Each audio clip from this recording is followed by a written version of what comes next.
Hello, welcome to Players in Excel. My name is Phil, and in this video I'd like to show you how to make tokens for Roll20. You can also use this methodology, I presume, for any other digital tabletop that you may use. So the first thing you want is you want a piece of software that's going to help you take the artwork you've identified for the character or for the monster, and you're going to use that artwork to turn it into a token that you can use in the software. So what we want to look for is token tool. So we're just going to Google token tool. And we go to Token Tool RP Tools. There we go. And you can download this. And you can install it. And I'm not going to download and install it because I already have it downloaded and installed. So once you've got it downloaded and installed, hopefully you should end up with an icon on your desktop.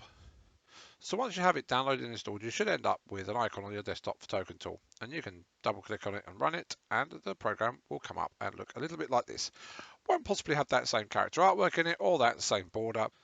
The next thing I want to do is I want to find the artwork that I want to create a token for. Now, one of the little projects I've got going on at the moment is to try to design a sort of a giant variant for D&D, just to keep things a little bit interesting, and I will do a video about that shortly. But what I want is I want artwork for a giant.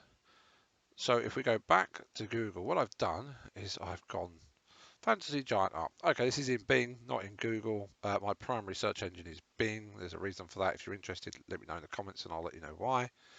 But this gives me lots of different artwork for giants. So what I'm looking for is a giant that when it's represented as a token, it looks like a giant.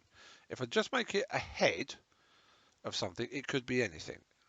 Okay, if it was an Etin and I had a double-headed beast, that's one thing. If it's a Cyclops, you've got a single eye, that's something. But a giant is just a very large person, really.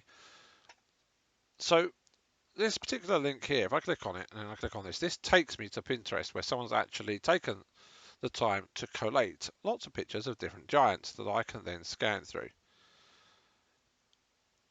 I don't think this quite, I don't think this giant picture, for example, the skulls are good, but it doesn't look menacing enough to me.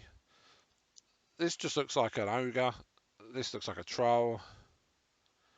This is a fire giant. It's a fantastic image of a fire giant, but it's not quite what I'm after because I'm not after a fire giant. I just really want a giant. There's like an Et in there. There's like an Et in there. Cyclops, as I mentioned before. And I scanned down all these pictures, and it's this one that I'm drawn to most. And there's a reason I'm drawn to it. This is by Linksys. Linksys? Linksys? I don't know how you say that. But you can find them on DeviantArt. And one of the things I like about this is it's got a sense of perspective. You are looking up at the head of the giant. You get the idea that they're very tall. I mean, you've got like a moose or an elk down the bottom, and you can see the trees in the image. They may not make it into my token, but because we're sort of looking up at them, we get an idea that they're very tall. So what I'm going to do is I'm just going to copy this image. I haven't saved it anywhere. You can right click, save image as, and then you can load it into Token Tool. But I tend to just copy the image, go back to Token Tool, and just do Control and V for paste and paste it in. And there we go. We've got a lovely image of his belt buckle. Don't particularly want his belt buckle. I want his head. Boom. That doesn't give me a lot, and that border's terrible. On the right hand side, we have overlay options, and we have cards, create, hex, round, and square. It's actually opened up round for me, which is what I want. Let's go for smooth. Something a little simple. That will do me. It's the one slightly transparent. It's not conveying anything other than it's just the border of a token. There are others. There we go. If it was a fire giant, I might be tempted to use something like that. But it's not. There's a plain white one there. And I think this is the best one that's available. Now, at the moment, you've got this giant image. I want to put his head close to the top as I can. But I'm not getting enough of his body in for me to convey that sense of size. So I'm zooming out. I'm using my mouse wheel here to scroll the image in and out. Like that. A bit further, I think. There we go. Something like that. So you can see you're looking up at the giant. I could really, I mean, if I wanted to, I could go back quite far, for example. And we could do, I don't know. You see, the problem is once you get to circles and rectangular shapes, the image trees don't get in. That might work. That might work indeed. The only problem is I'm using, if I use the solid white border, is there a grey one? I prefer grey. There we go. Grey. It's a bit too metallic. That works. That works for me. Okay, so we use this border because it's solid. And the reason I'm doing that is because the transparent border was just causing me a little bit of problem. You see, there's just a little bit of a gap down the left-hand side here. I'm just trying to deal with using the mouse wheel. There we go. I think that conveys his size quite well because I'm just about getting in the tree tops here. Now, don't forget also that a giant isn't a single square creature, so you can afford to include more detail because it is a larger token.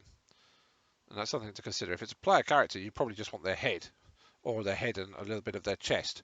But with the giant, because it is a larger character, it appears larger on the digital desktop, you can include more of that detail. So now I'm happy with that. I'm going to go File, Save As, and I've got a D&D folder. And in my D&D folder, I thought there was a token folder. There is somewhere in here.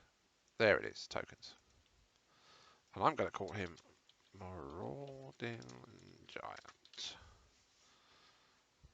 You can see I have made no end of tokens in my time playing D&D as a DM and as a character. And that's it, saved, done. Now if I want to, I can load that into Roll20 and assign it to a monster, but I'll save that for the video where I actually create the Marauding Giant, and I will add a link to this video once I have uploaded that video. I hope this video, however short and sweet it was of some use, and I thank you for watching Players in Exile. If you have enjoyed this video, please like and subscribe, and come back and join us next time.